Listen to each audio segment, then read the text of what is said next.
Vamos verificar o que trata a nossa próxima questão. E nós temos lá mais uma questão daquelas em que o candidato precisa lidar bem com interpretações de gráficos. Nós temos um texto com um conjunto de informações, vamos buscar a compreensão dessas informações e, a partir daí, saber lidar adequadamente com o gráfico fornecido. Ele diz assim: o processo de interpretação de imagens capturadas por sensores instalados a bordo de satélites que imageiam, quer dizer, que geram imagens de determinadas faixas ou bandas do espectro da radiação eletromagnética, baseiam-se na interação dessa radiação com os objetos presentes sobre a superfície terrestre. Ele usou um texto um pouquinho sofisticado para dizer que nós temos satélites fotografando aqui, filmando o solo o tempo todo, e a interpretação dessas imagens baseia-se na interação da radiação que é captada lá pelos sensores do satélite com os objetos que estão presentes na superfície da Terra. Uma das formas de avaliar essa interação é por meio da quantidade de energia refletida pelos objetos, evidentemente. Se ele capta luz, ondas vindas lá desses objetos, seja da grama, seja das florestas, das cidades, a luz do ambiente atinge esses objetos, reflete e é captada lá pelo satélite. A relação entre a refletância de um dado objeto e o comprimento de onda da radiação eletromagnética é conhecida como curva de comportamento espectral. Observem que ele usa uma linguagem toda sofisticada no texto. O candidato lê esse texto aí, ele fica meio assustado. Pô, não estou entendendo nada disso, não sei o que ele está tratando aqui. Mas olha, não é para se assustar. Ele está dizendo que a relação entre a capacidade de refletir luz de um dado objeto e o comprimento da onda que ele refletiu é conhecido como curva de comportamento espectral. E ele me dá um gráfico.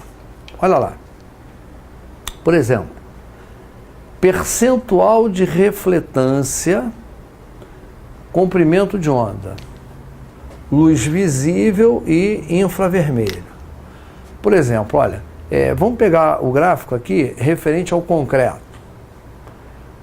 O concreto, na faixa lá dos 0,4 micrometros, né, que é o seu comprimento de onda, ele tem um percentual de refletância, ele reflete cerca de 25% da luz que chega até ele. Tá?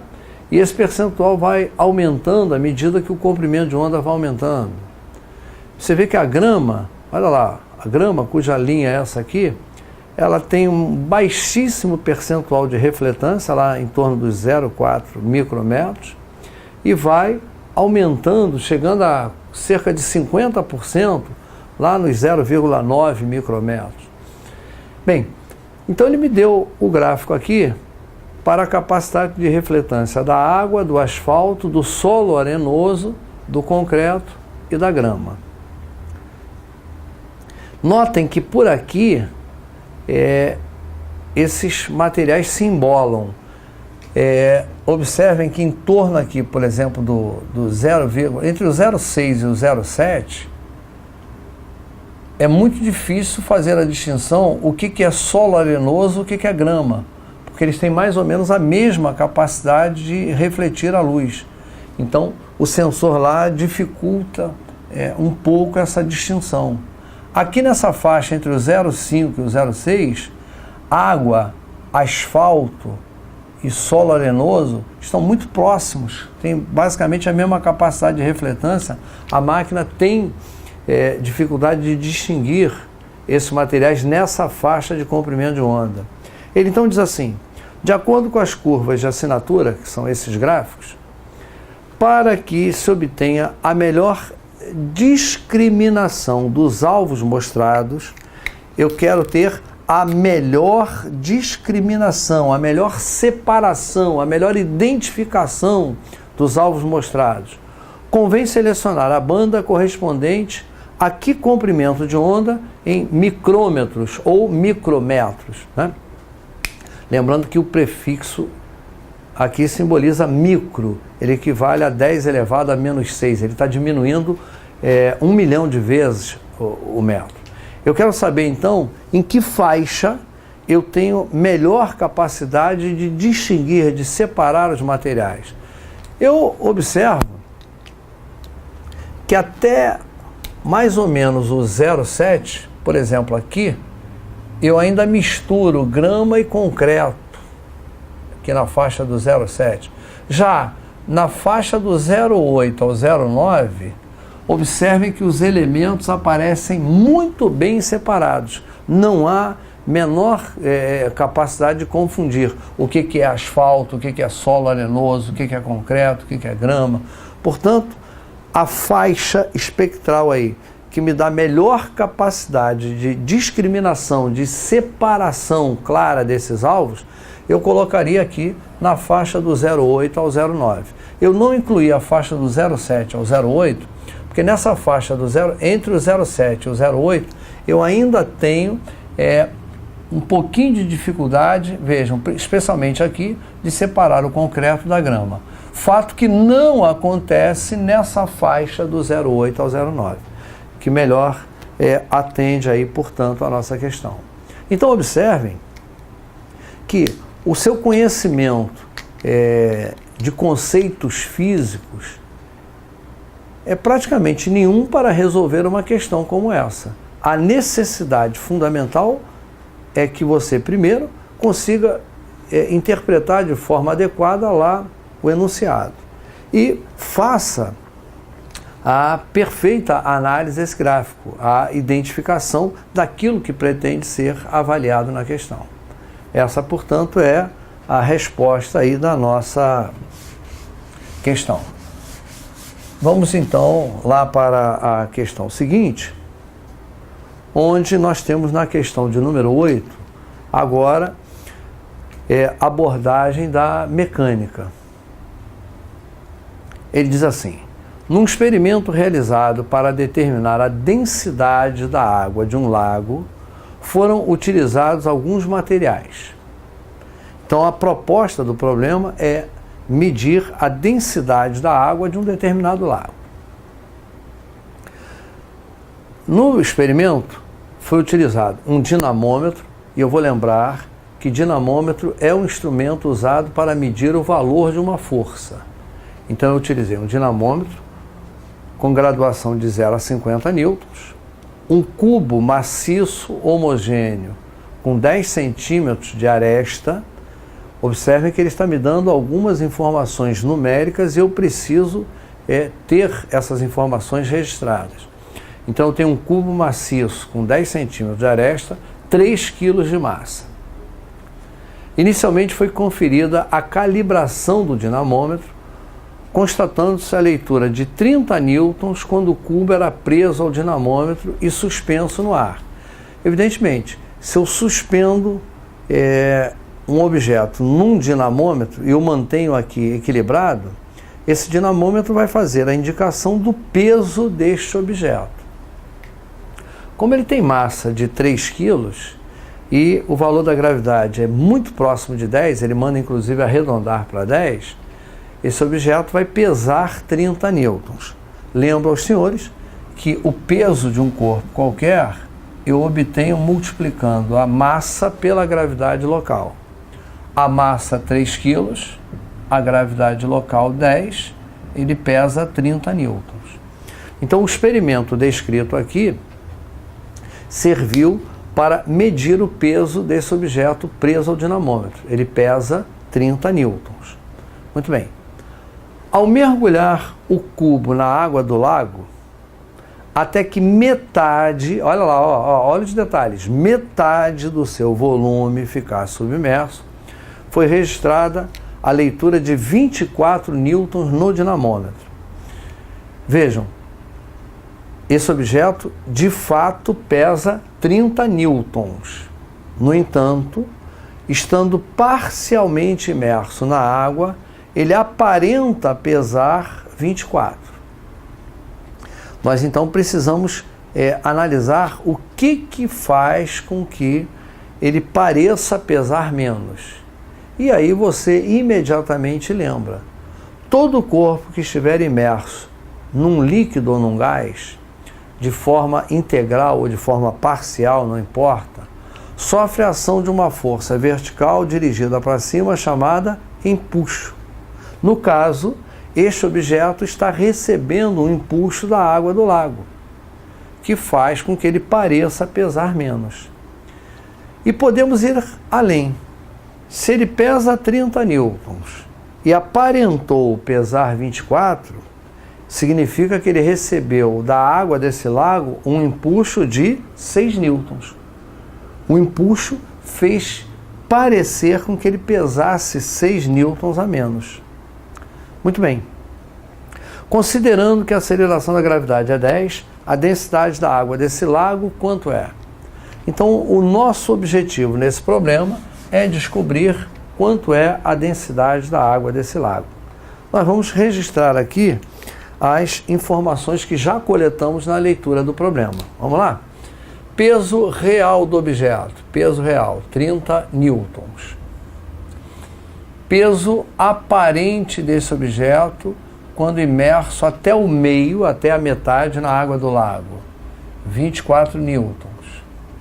Isso nos levou a concluir que ele recebeu um empuxo de 6 newtons da água do lago. Muito bem. Existe uma expressão numérica para a determinação do valor do empuxo. E o candidato precisa conhecer esta expressão para que possa resolver esta questão. A expressão diz que o valor do empuxo se calcula multiplicando a densidade do líquido ou gás, no caso é a densidade do líquido, já que é a água do lago, pelo volume imerso pela gravidade local. Este produto permite que se obtenha o impulso que ele recebeu. Observem que nesta expressão aparece exatamente a grandeza que nós pretendemos obter, que é a densidade do líquido, a densidade da água do lago. Então nós vamos fazer a substituição dos valores. Qual é o valor do impulso que ele recebeu? Está lá, 6 newtons. A densidade da água do lago? Não sei, é a nossa incógnita. Vamos colocar aqui densidade da água. Volume imerso. O problema disse que ele foi imerso até o meio, até a metade. Então o volume imerso é a metade do volume total. Mas quanto é o volume total desse bloco? Ele informou no enunciado que esse bloco tem aresta de 10 centímetros. Nós vamos lembrar, vamos escrever aqui ao lado, que o volume de um bloco eu obtenho fazendo aresta ao cubo. Mas como na medida do impulso eu usei a unidade Newton, que é a unidade do sistema internacional, o volume ele deverá vir expresso não em centímetro cúbico, mas em metro cúbico. E aí eu vou colocar os 10 centímetros em metro. 10 centímetros em metro, eu vou escrever 0,1. 0,1 ao cubo. 0,1, isto aqui é 10 elevado a menos 1. 10 elevado a menos 1 ao cubo, nós vamos dizer que o volume é 10 elevado a menos 3 metros cúbicos. Este é o volume total do cubo. Bom, o volume que está imerso é apenas metade do volume total. Então seria 10 elevado a menos 3 sobre 2. 10 a menos 3 sobre 2. Este é o volume imerso. Isso aí eu vou multiplicar pelo valor da gravidade, 10. Então, substituir empuxo, densidade da água do lago, que nós queremos, volume imerso, que é metade do volume total, e o valor da gravidade. Fazendo aqui os nossos cálculos, esse 2 que se encontra numa posição de denominador, numa posição de divisão, eu transfiro para cá, ele vai multiplicar. Nós ficaremos então com 12 igual a densidade da água vezes 10 elevado a menos 2. Eu estou multiplicando potências com a mesma base. Eu repito a base e somo os expoentes. Menos 3 com 1, menos 2. Esse 10 a menos 2, que ora multiplica, ele vai passar para cá dividindo. Então, vou dizer que a densidade da água desse lago, é 12 sobre 10 elevado a menos 2. 10 elevado a menos 2. Esse 10 a menos 2, posso levar lá para o numerador. E aí é a matemática, né, que eu estou fazendo uso aqui para chegar aos resultados. Lembro que, ao levar lá para cima, eu vou trocar o sinal do expoente. Então, eu vou escrever 12 vezes 10 elevado a 2. Como isto aí é densidade, é 12 vezes 10 elevado a 2, o quê? Densidade é massa dividido por volume, massa por volume. Massa no sistema internacional é quilograma, volume no sistema internacional é metro cúbico. 12 vezes 10 a 2 quilogramas por metro cúbico. Ou eu poderia escrever ainda 1,2 vezes 10 elevado a 3 quilogramas por metro cúbico. Essa é a densidade da água do lago em questão. Bem, as alternativas que aparecem aí no problema, elas estão expressas não em quilogramas por metro cúbico, mas em grama por centímetro cúbico. Vamos retomar aqui rapidamente, olha lá. Em gramas por centímetro cúbico. Eu fiz o cálculo em quilogramas por metro cúbico. Eu preciso fazer, então, uma última conversão de quilograma por metro cúbico para grama por centímetro cúbico. Você vai dizer, poxa, mas isso vai dar muito trabalho. Eu tenho que passar quilograma para grama, eu tenho que passar metro cúbico para centímetro cúbico. E existem algumas passagens de unidades que na física nós conseguimos fazer de uma forma relativamente rápida. Eu vou relembrar aqui uma que você faz rapidamente com um fatorzinho que facilita. Quilômetros por hora, metro por segundo. Quando você tem uma velocidade em quilômetros por hora e pretende passá-la para metros por segundo, você divide por 3,6. Ao contrário, se você tem metro por segundo, que é converter para quilômetros por hora, você multiplica o valor por 3,6. Então, o fator 3,6, que você já cansou de usar, eu não tenho dúvida disso, ele é um facilitador nessa conversão. De grama por centímetro cúbico para quilograma por metro cúbico, nós temos também um número para fazer essa conversão. É o número 1000. Toda vez que eu tiver uma densidade em grama por centímetro cúbico e precisar convertê-la para quilograma por metro cúbico, basta pegar o valor que está aqui em grama por centímetro cúbico e multiplicá-lo por 1000, por 10 elevado a 3. Ora, é evidente que se eu quiser retornar de quilograma por metro cúbico para grama por centímetro cúbico, eu faço a operação inversa, ou seja, eu vou dividir por 10 elevado a 3, eu vou dividir por 1000. Vamos pegar como exemplo a densidade do mercúrio, da substância mercúrio, vale cerca de 13,6 gramas por centímetro cúbico. 13,6 gramas por centímetro cúbico. Quanto seria a densidade do mercúrio em quilograma por metro cúbico? É esse valor aqui multiplicado por 1000. 13,6 multiplicado por 1000 daria 13.600. ou 13,6 vezes 10 elevado a 3. Portanto, esse é um fatorzinho facilitador dessa nossa conversão. Se eu tenho lá a densidade da água do lago em quilograma por metro cúbico e quero voltar para grama por centímetro cúbico, eu vou dividir por 1000. Dividir por 1000, neste caso, vai implicar nessa retirada aqui, ó. Eu vou cortar o 10 elevado a 3. Portanto, quanto é que eu terei de resposta? 1,2 gramas por centímetro cúbico.